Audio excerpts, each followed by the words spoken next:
Welcome back to the Modern Day Overthinker podcast. I am your host, Colin. This episode's guest is Jenna Overbaugh. She is a licensed professional counselor focusing on OCD and anxiety. So we focused on obviously OCD and anxiety, mainly OCD. Hits very close to home for me. I have been living with obsessive compulsive disorder since about the age of 13, 14 is when I was diagnosed. And we had a great conversation. So this is a very OCD 101 type of episode that you can learn a lot from if you're not familiar with obsessive compulsive disorder, or maybe have some questions about it, or don't really quite fully understand how it affects people. This will give you some great insight. Yeah, just we'll start by introducing you. Everyone, this is Jenna Overbaugh. She is a licensed therapist. It can be called different things in different states, as we were just discussing. She specializes in OCD and anxiety disorders, and we've kind of gotten to know each other. We've done a couple different lives together. Yeah, we've stuck it out. We've been together now a couple times. Yeah, we're basically best friends at this point. Basically. So, so we wanted to talk about finding our way back to each other this way. Yeah, exactly. It's that Midwest charm. Mm-hmm. It's that OCD anxiety charm. Yeah, exactly. We got to stick together because it can be really crazy. It's rough out there. Yeah, out there, basically in here mostly. Wanted to generally talk about OCD to start out with and give people an idea of what OCD really is. You know, there's a lot of different people tend to use it as an adjective a lot, which is kind of frustrating for people who actually have OCD. So we kind of want to talk about that a little bit. But for sure. Yeah, just if you had to explain OCD to somebody who had no idea what it was, what would be the first thing you would say to them? Oh my gosh, that's such a good question. And I don't know if I've ever actually been asked that before. So it's just really layman's terms, I don't somebody just no idea. Yeah. So, and it happens a lot, right? I usually get my family members who they know I'm an OCD therapist and they're like, well, what's that? Or they say something offensive, like you said, with the best of intentions, they say, oh yeah, I have a little bit of that. Or they try to relate a little bit. And so I say, actually, no, we do get these kind of media portrayals as though it is all about cleanliness or germs or having to have everything perfect. But, and while that can happen, that's really a drop in the bucket of what can happen with OCD. So I would say OCD is where someone has a lot of repetitive and distressing thoughts or inner experiences. And they misinterpret those things as being really important. And they misinterpret those things as being their responsibility. They have to fix it right now. They have to call all the attention in the world to it. And because it causes so much anxiety, they have to do these, certain behaviors. And those can either be kind of mental behaviors or more overt, external ritualistic behaviors.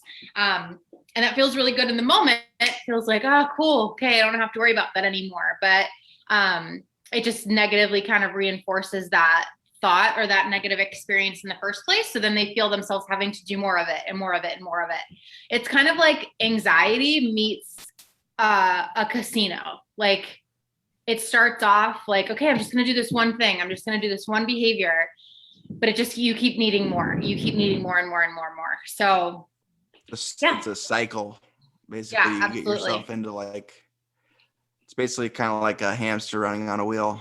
Mm-hmm. And I've done previous talks about this, and a lot of the OCD specialists in the field, they don't feel too differently from me. I was always kind of the opinion, what's really the difference between OCD and anxiety? Obviously there are colloquial differences, right? And I think in terms of the generic experience, we could say oh yeah, that's just generalized anxiety, or, oh, that's definitely OCD.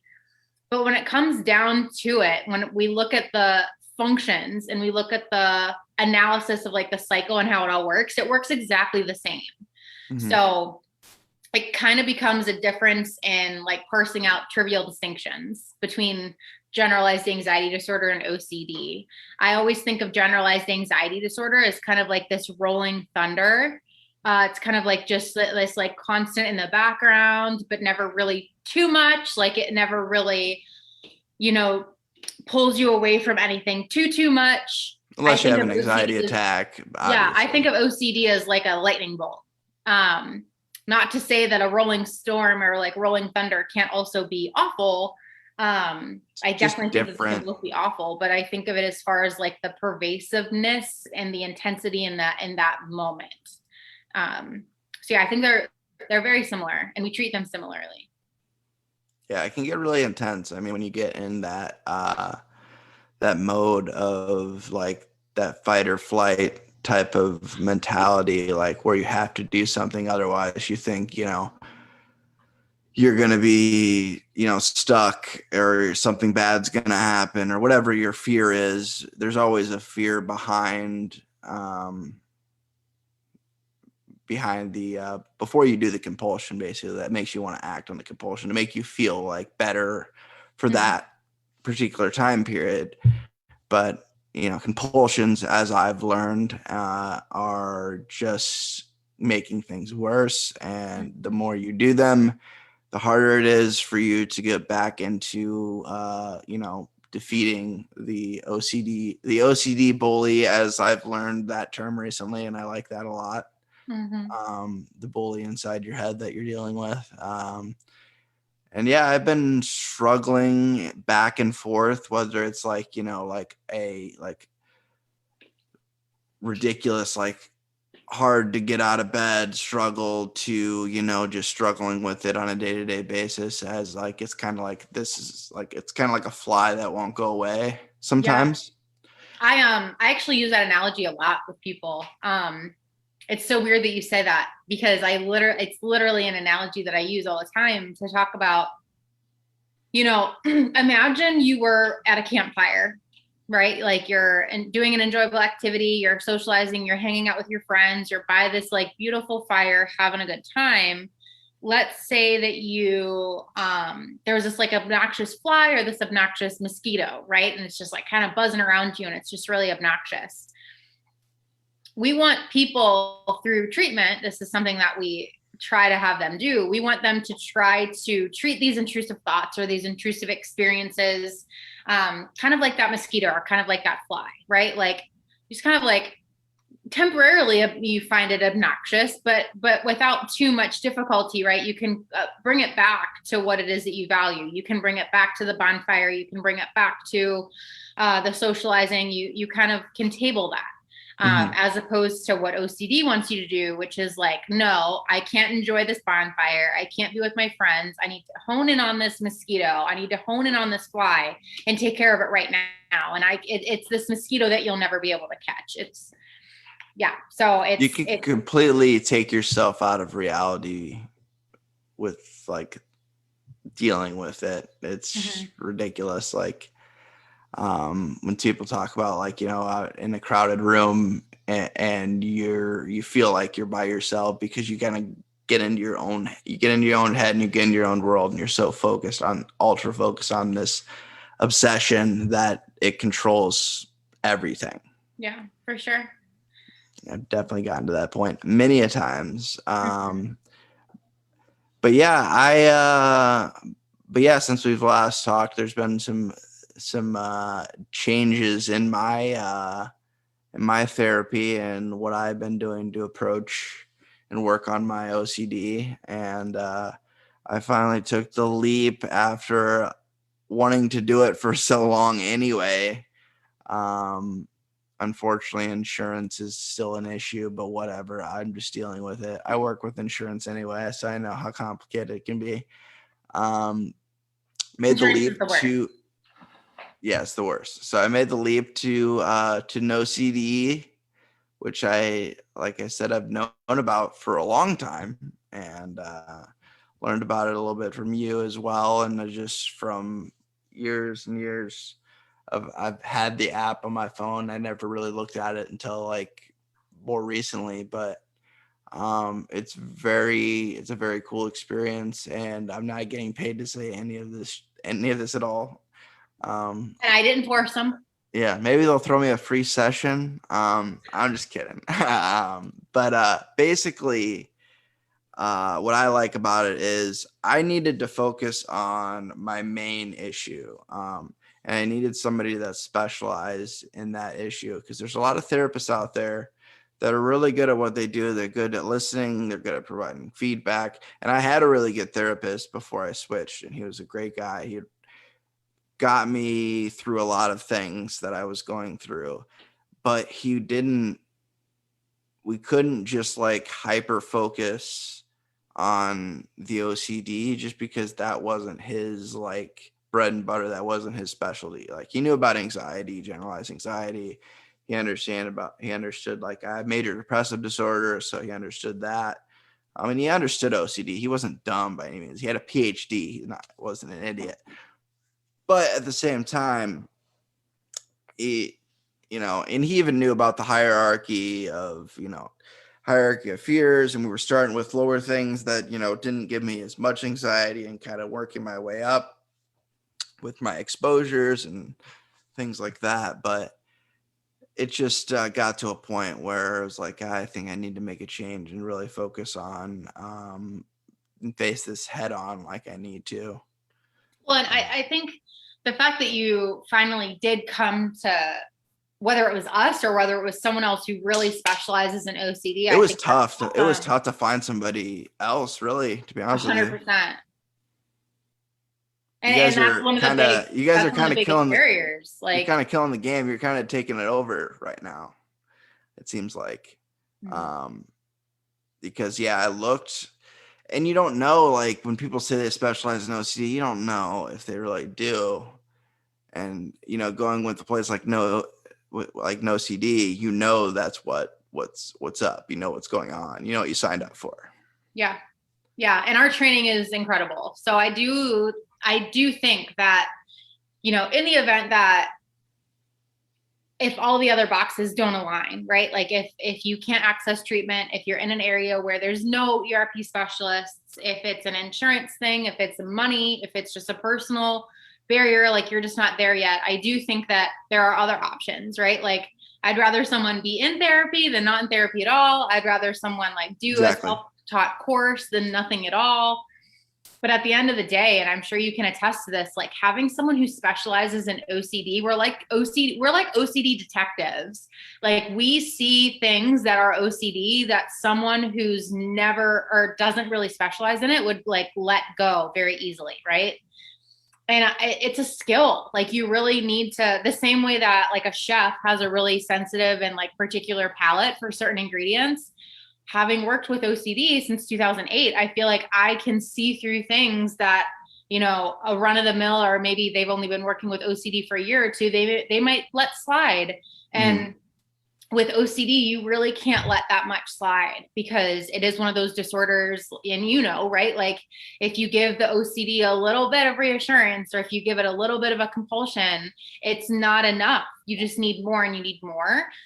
So I'm really happy that you were able to see like a true and tried specialist who can kind of just sleuth their way through all those different things. And as I know, we wanted to get to talking about subtypes, and I think this is where having a trained specialist in OCD really comes into play, because OCD doesn't always fit into these like nice categories with these like perfect little bows. It's not always contamination OCD. It's not always harm intrusive thoughts or sexual intrusive thoughts or scrupulosity or symmetry and perfectionism. Those things all do happen, and they all are very kind of more traditional subtypes. But I almost am starting to wonder, and this is me just like talking out loud here, like thinking to myself out loud, I wonder if we're doing more harm than good with these subtypes. Like, I do think that the subtypes are good. And when I say subtypes, I mean like contamination OCD, harm OCD, sexual intrusive thoughts, or pedophilic OCD, sexual and you could just like, I feel like every week there's like one more, right? Like there's one more. I've learned about them. Yeah. I learned about the new one that I learned recently. I would say not super recently, because it was actually brought up by my psychiatrist. Brought it up, was relationship OCD. There you go. subtype, and the obsession with whether I'm in a relationship or not in a relationship. But when I'm in a relationship, I get very obsessive about is this the right person for me, and just questioning every little thing about them. And I definitely did that with my last relationship. And I don't know if it was like the reason that ended, but I'm trying not to go back and guess that, because that's just going to turn me into this spiral, because I know better now. Well, and that's like going back to your initial question, which is like, what is OCD? That's OCD to me. Like the constant questioning of everything.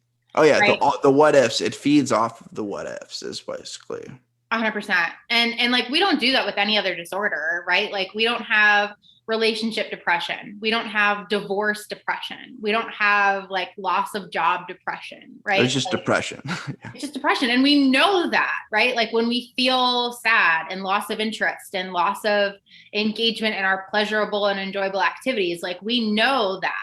Mm-hmm. I wonder how many people we're missing instead of having these subtypes, which do capture people, right? Like I do think that there is benefit, because I'm sure as soon as you heard relationship OCD, where you're like, oh my God, that's me. Like that's a thing. It's not just me, right? Like it's not just something wrong with me. That's a thing. I connect with people.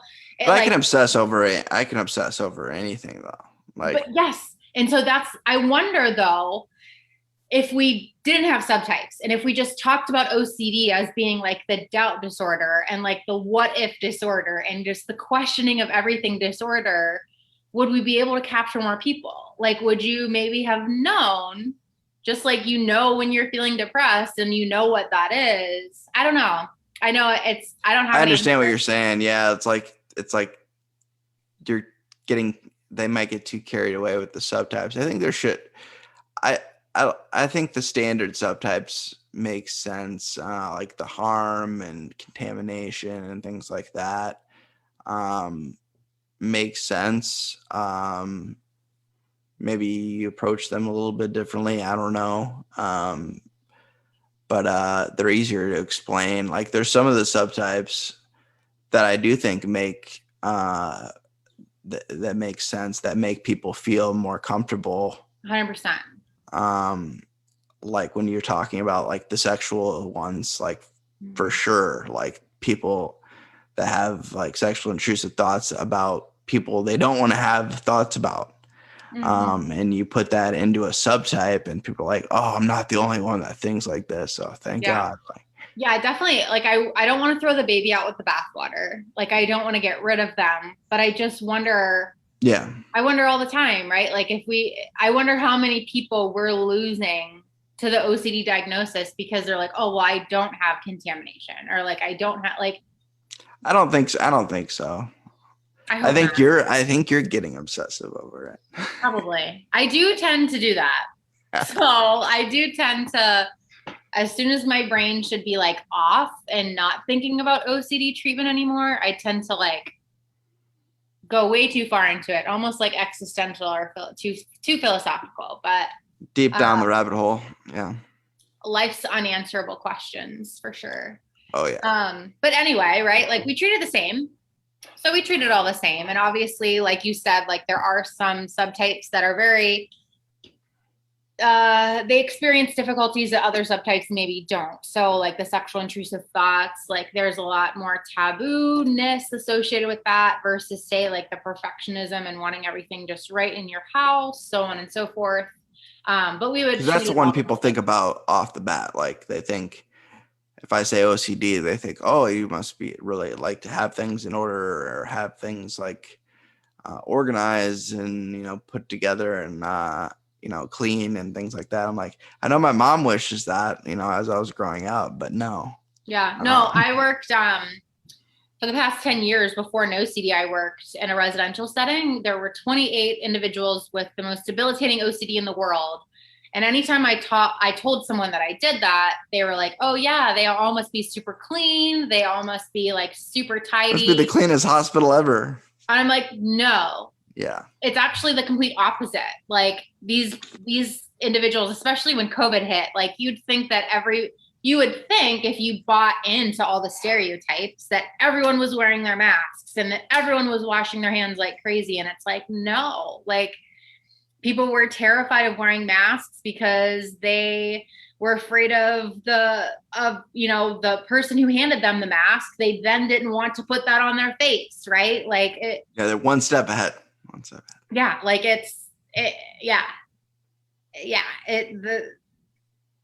the myths just don't align with reality for sure. Yeah.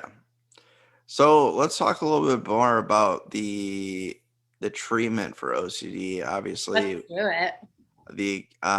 The best treatment, as many people in the field know, is exposure response prevention, ERP. So tell us a little bit about that and how that works. I obviously know how it works. I'm working on it myself, but you're an expert in a different way. In a different way, yeah, for sure. So exposure and response prevention is the gold standard treatment for OCD and anxiety. So would also be the gold standard treatment for social anxiety, for phobias, anything like that. So what we do is essentially we identify your triggers. So we would take you through a process of identifying your triggers based on your own unique situation and scenarios. And then with your collaboration, we'll identify together what's called a hierarchy, kind of like a fear ladder or like an exposure hierarchy. So we think of OCD as having it's a two-part problem. So we need a two-part solution. So the two-part problem of OCD is the obsessions and the compulsions, right? Yep. Well, with exposure and response prevention, you need a two-part solution. So the two-part solution is exposures and response prevention or ritual prevention. So you would start with the exposures, which is essentially facing your fear. So if you are fearful of knives, right? Like you have intrusive thoughts of harming someone and you're around knives and you're afraid of just like losing control of your impulses and stabbing someone. We would have you face your fears by holding knives next to people or cooking in your apartment with your roommates. So facing your fears is one element via the exposures that we want you to do. But we also need you to resist the safety behaviors or the rituals or the compulsions. They're all kind of synonymous that you would normally otherwise do to kind of help yourself feel better in that situation. So it's not enough for you to just face your fear and hold on to the knife while your roommates are in the house. You can't, you have to also be doing that while resisting rituals like, it's okay, this is just a knife. I'm holding it here. As long as I hold it next to me, I'm not going to lash out and hurt them. I can hold it right here and everything is fine and everything is fine. No, we want you to just let yourself be anxious and allow that to be there. So we often will say things like, sit with your anxiety, let it happen, just sit with it. And it's truly just kind of like poking the bear with the exposure. You're poking the OCD, you're poking the obsession. You're naturally evoking or provoking that anxiety. And then we want you to just sit with it. We want you to just allow that to be there without providing the response, i.e. response prevention of doing some type of compulsion to make it feel better. And there are two kind of models that explain or underlie why exposure and response prevention is so beneficial or why it works or how it works. First of all, there's the habituation model, which just basically is a fancy way of saying that you get used to it. So as you hold onto the knife, you feel anxious, you get used to it. You do it again, you do it again, you do it repetitively, you do it for a prolonged period of time, and you basically get used to it. The same way if you were to jump into a pool and it's really cold at first, eventually you just get used to it. The same thing we feel and we see happens with anxiety. You get really, really anxious. Eventually, without you having to do anything about it, your anxiety comes down. Now, there's also a second kind of more recent model. The habituation model has been around like forever. Earthworms habituate. So if you have a brain and you have like a functioning physiological like nervous system, you habituate. But humans are a little bit more complex than that, obviously, with our frontal lobe and everything else. And we learn. And so the second model, in addition to the habituation model, and I think they work together, I don't think they're mutually exclusive, is the inhibitory learning model.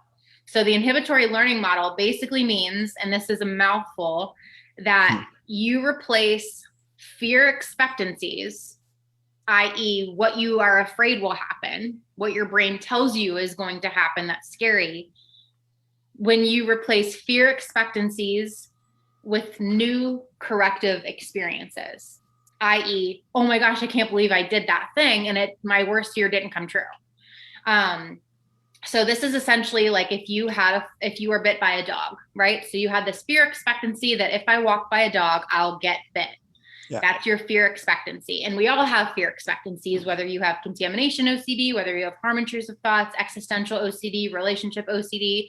If I'm not with the right person, then I'm wasting my time. If I'm not with the right person, then there's someone else out there who's better, whatever, so on and so forth. And so we basically treat exposures like behavioral experiments. Like, let's see if that dog is going to bite you. So you have to do these exposures, put yourself in these kind of behavioral experiments, walk by the dog, and it's going to be anxiety provoking. Maybe that dog will bite you. We can't promise that won't happen. Yeah. But there's also a possibility that dog will be super chill and like come and kiss you and lick you and want to play with you. Mm-hmm. There's also a possibility that the dog will be completely neutral and not give a crap, right?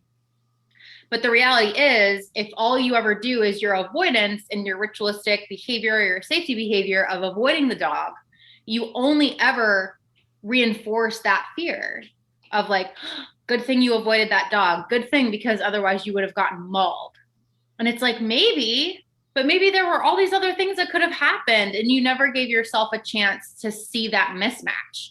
And so exposure therapy is all about maximizing and optimizing the potential for you to experience that mismatch. And so it's really the unlearning of old associations of dog equals threat and reinforcing and allowing yourself to learn new associations of dogs equal all these potential possibilities. Yeah, it's basically like changing a habit. I mean, it's basically fixing a habit. 100%. Because a lot of the stuff that I've been doing, my compulsions have been doing them for a very long time. And, it takes... What were some of them? Do you feel comfortable sharing? I know you've shared before. So like, I'll be somewhat vague, but, so basically one of my fears is, that I'm going to harm someone, or expose myself like in a sexual way to someone, by facing a certain way. And it can happen, even when I'm not around anyone. So it's unrealistic a lot of the times. It's typically when I'm at home. It's typically when I'm by myself. When I'm around other people, I can avoid acting on compulsions because I don't want anyone to see me. I don't want to be embarrassed. Mm-hmm. So it typically happens when I'm by myself. And one thing I do is, I avoid certain things.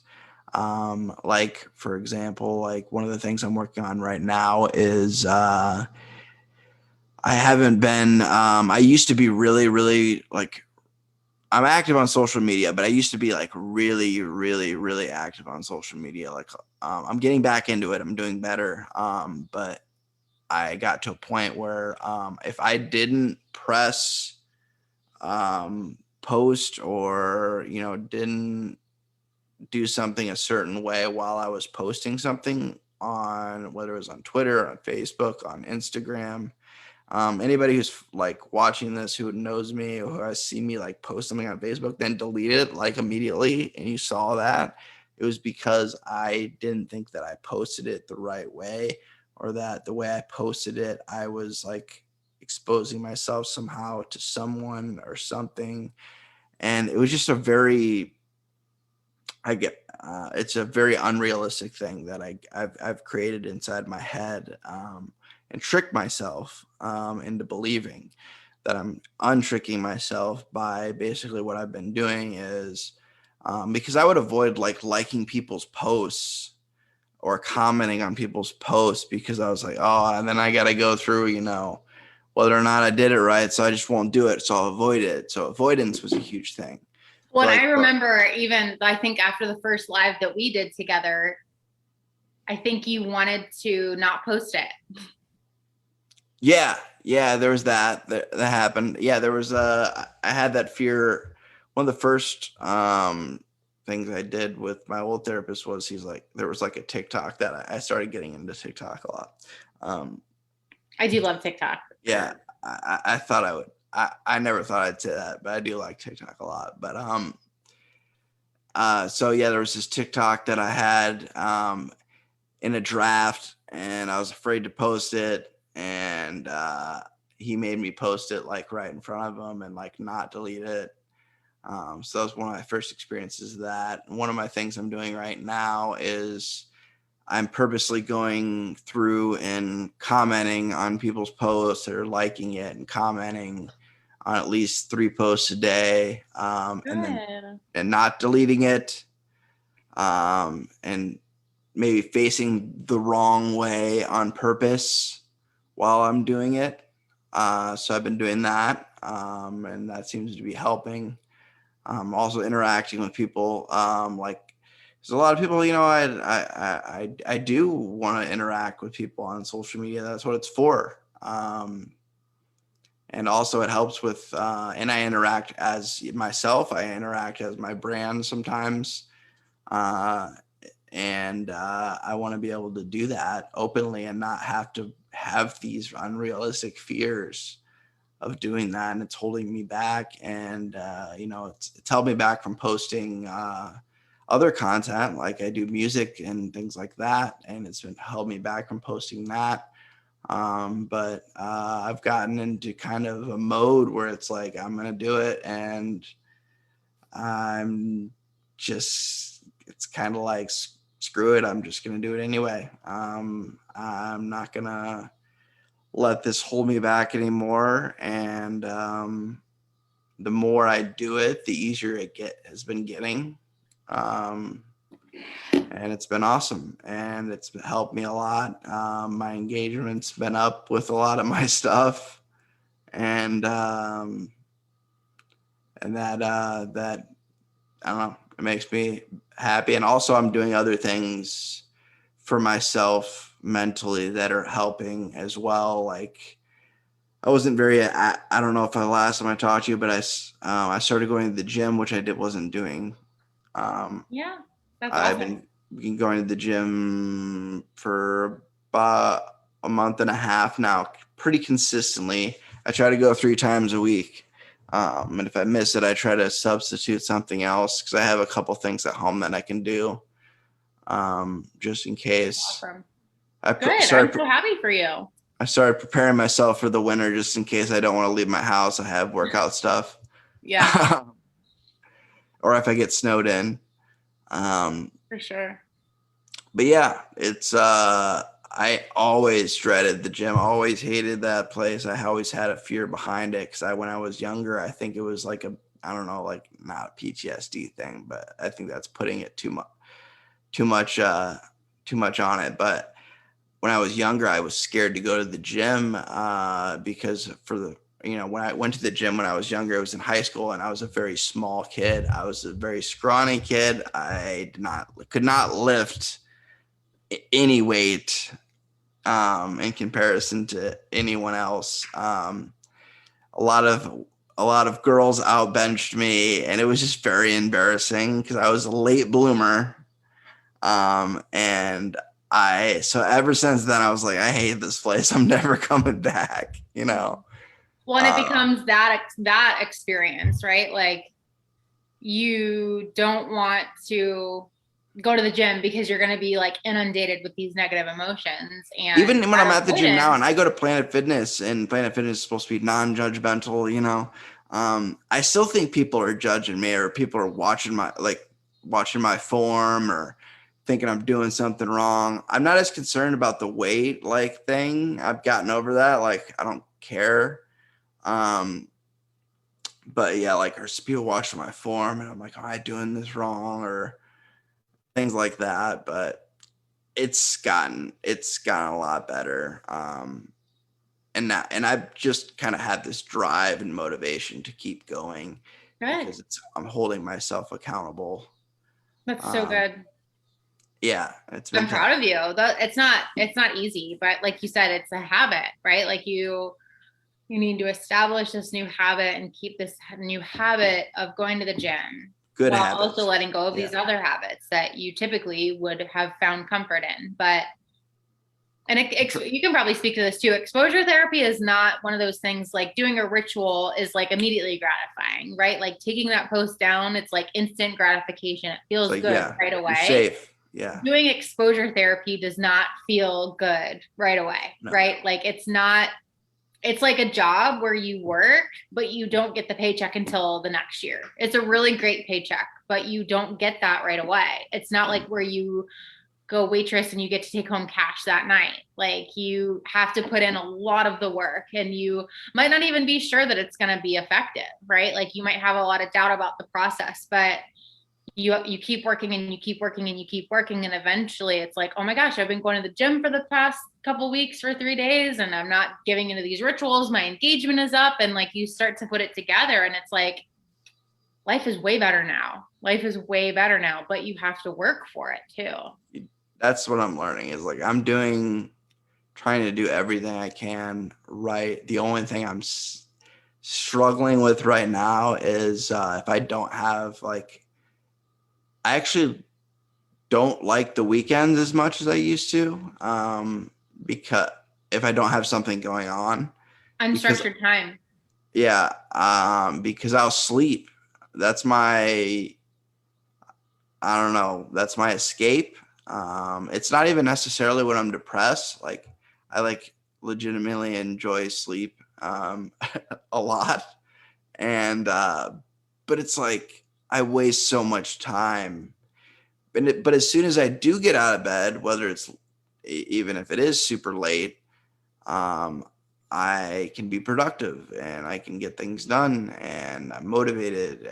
But it's just getting that first, those 2 feet out of my bed and going especially this past weekend was a struggle.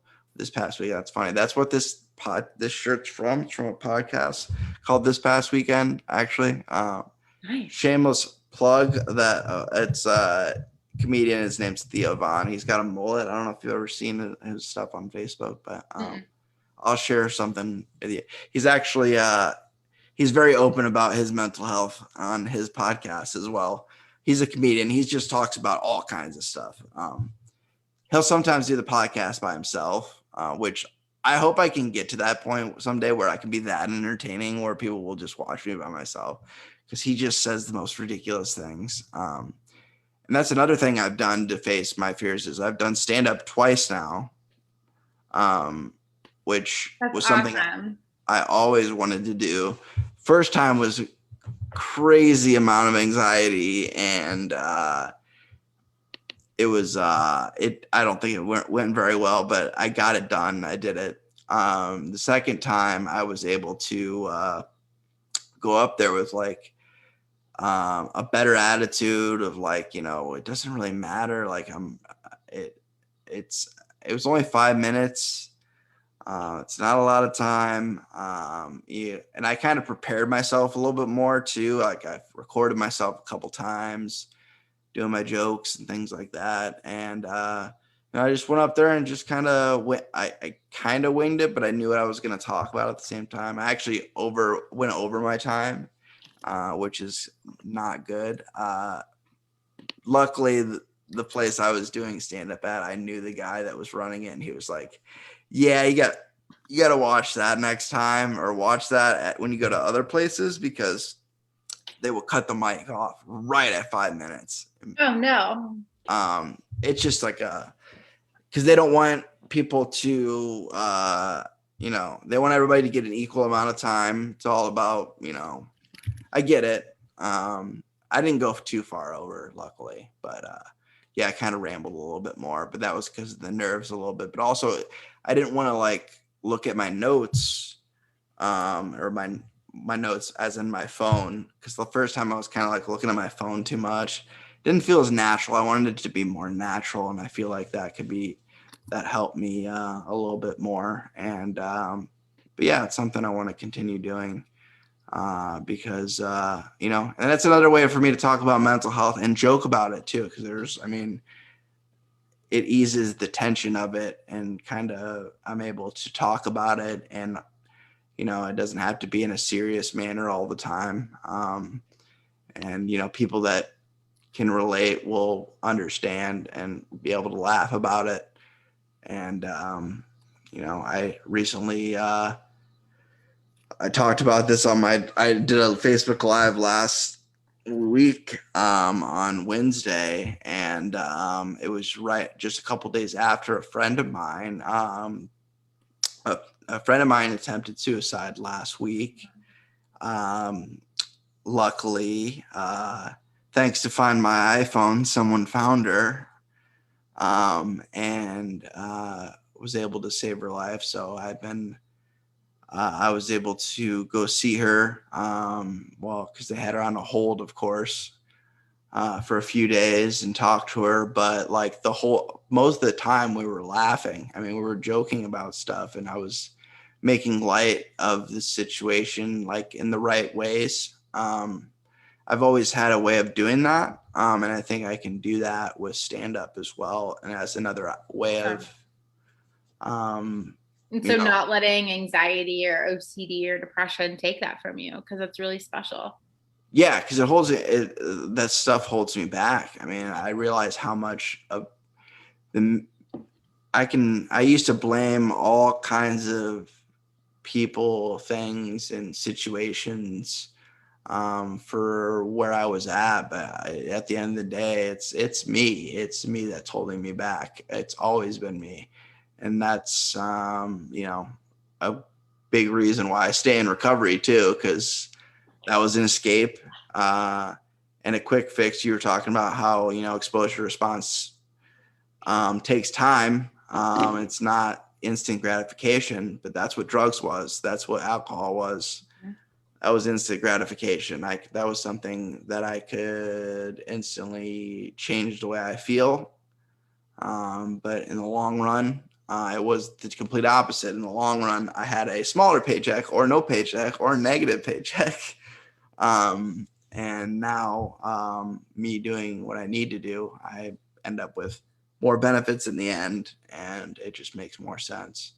Putting the work in, and between my recovery and working my steps and doing that, and my therapy, and then obviously working on my physical health, going to the doctor when I'm supposed to go to the doctor. I didn't do that for a while. Like I would not go to the doctor for checkups, and checkups are free. Like it's like I didn't have to pay for it. I would do stupid stuff like that, but now have all that in check, and I also have one kidney. Awesome. And I have to check on my kidney, and just crazy stuff like that. I have plenty of things to joke about too. So the kidney thing's a funny one because of the situation where I found out I had one kidney. I was actually in Mexico, and the joke that everybody always says when I say I found out I had one kidney while I was in Mexico is that it got stolen and it was on the black market and got sold to somebody else. And you're funny. I was in like not the good part, the nice American money Mexico. I was basically in America, but in Mexico at the same time. That's, that Mexico is the one place that I've ever traveled to outside of the United States. And it was for a destination wedding. And I was with my toddler. It was awful. Oh man, I bet that was rough. Yeah.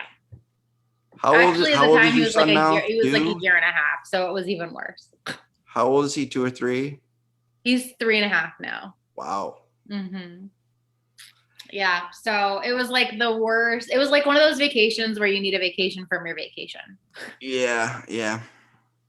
I've had a lot of weird vacations. It's kind of like almost like I'm gonna knock on wood when I don't have any wood around me, but I'm going on vacation next month. But like, I've had a lot of weird vacations. Like I went to Hawaii last year, and right at the beginning of the pandemic. And it was like we were on the fence about even going, and then we went, and then everything started shutting down in Hawaii, and I left early. It was awful. Yeah, we have a vacation planned in December for Florida, and I'm like, I don't know if that's gonna happen. Yeah. I don't know. You might be able to get, depending on when you got vaccinated, you get your booster. I know some people that already got it. Yeah, I got it, I think the December or January. Plus, I already had COVID, so my immune system should be like ready to go. I feel the same. I've had COVID, and also I've heard that, you know, your physical health and your immune system and your can help a lot on its own, obviously, with any virus. But yeah, so I don't know. I just hear obviously like what I see on social media. I try to like not to have the news on. But yeah, I feel like come at me, bro. Like, but not really, because having COVID was terrible. But between having it and then getting vaccinated, yeah, hopefully we can go to Florida, but I don't know. We'll have to see. But have you had any people that have, what'd you say? I'm sorry. I was going to say any last words before because I have to go put my toddler to bed. Yeah, I understand. Have you had anyone that have had like their main have been like hyper focused and hyper obsessive about COVID and like not like that being one of their main fears? For sure. I would say though that it never existed like solely with COVID, right? So there was something else. There was usually, I mean, COVID definitely exacerbated it for so many people, but for the most part, a lot of individuals were already terrified of contamination or were scared of responsibility of harming other people. And kind of COVID created like this new spice or this like new flavor that just made things so much worse. But I would be very skeptical if anyone said that like I never felt this way until COVID. Like chances were you probably had anxiety or some, you know, manifestations of OCD in maybe some subtler ways. And stressors like a pandemic can certainly like turn that light switch on. But chances are there was always something else kind of lingering. Yeah. But yeah, I mean, I definitely, I still have people who like wipe down. I have people who literally like grapes. If they get grapes, they have to wipe off every single individual grape. Like rinse it off, use like a special spray with it. Yeah, I have people still who like, if they go out to get their mail, they feel like they need to come back in and shower. I have people who still wear masks in the house, even though they live by themselves. Like OCD can definitely, I've seen some, but I almost want to say like, I've seen some wild things, but it's not, because OCD just takes your worst fear and it's like a thunderbolt. Multiplies it. Yeah, it's like a thunderbolt. And these people know, just like in true OCD fashion, that this is ridiculous and that they don't need to be doing this, but they feel like they need to anyway. And the stakes are just too high that they can't stop. Yep. It's very, very difficult. And it's very, especially when you know how ridiculous it is, like how ridiculous the stuff you're doing is, but you're doing it anyway because it's the only way you know how to deal with it and how to find any sense of relief. Yeah, for sure.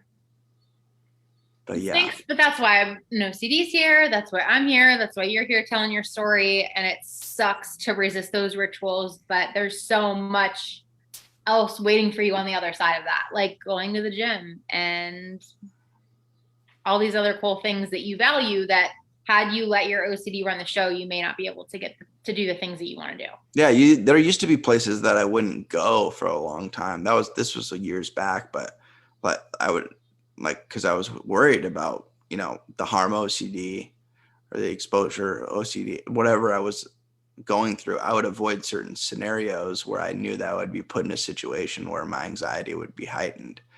I would just avoid them completely. Like whether it was like going to the grocery store or going to the mall, just stuff like that. It's like, oh man, I'm glad I'm not there anymore, but I'm at a point where it's just annoying. And then there's just these little tedious little things that are bothering me, that are holding me back. And it's just like, I just want to be done with it. And I want to move on with my life.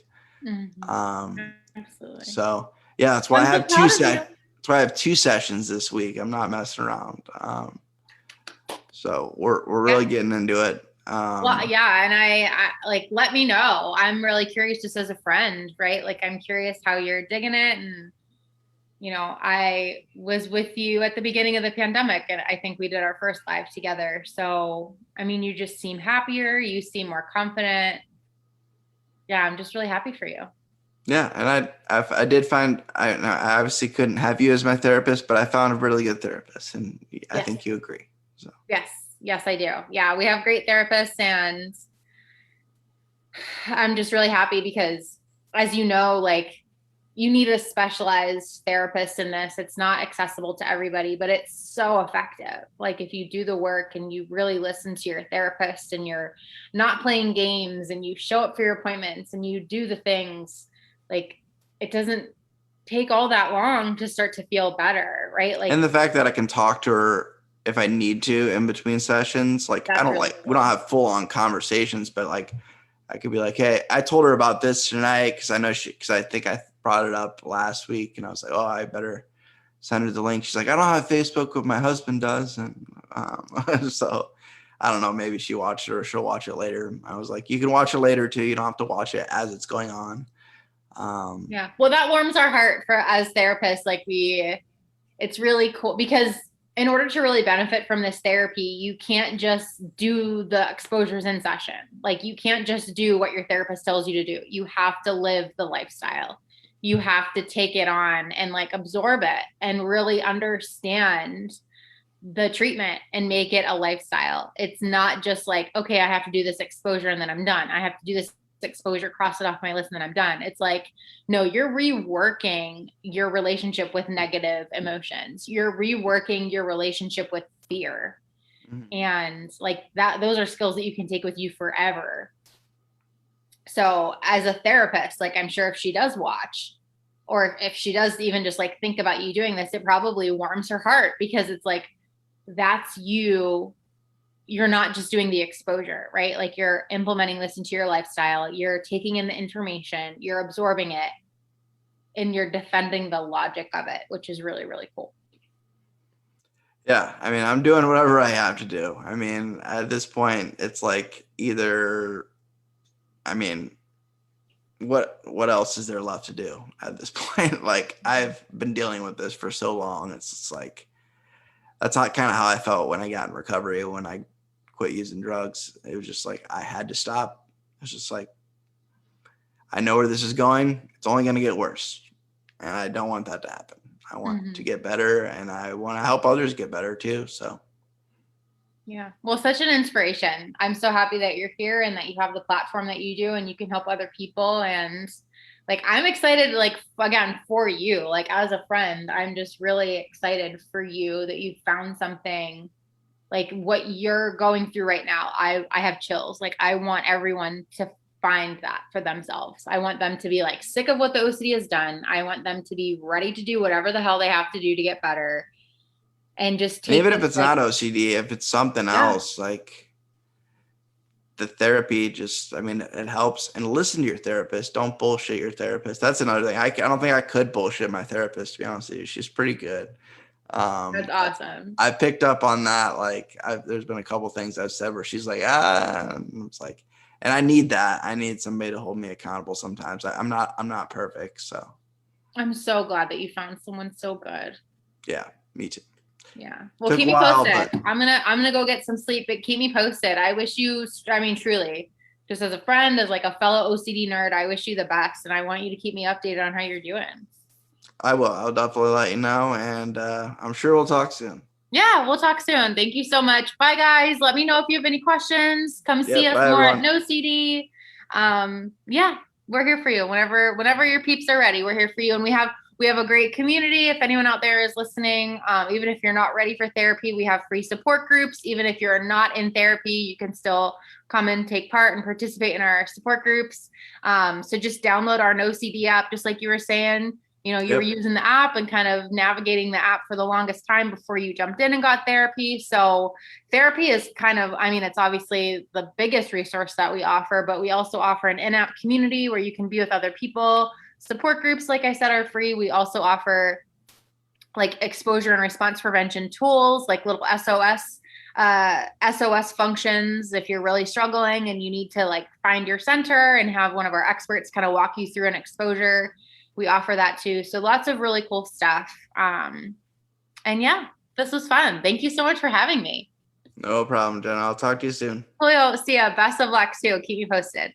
Will do. Take care. Bye.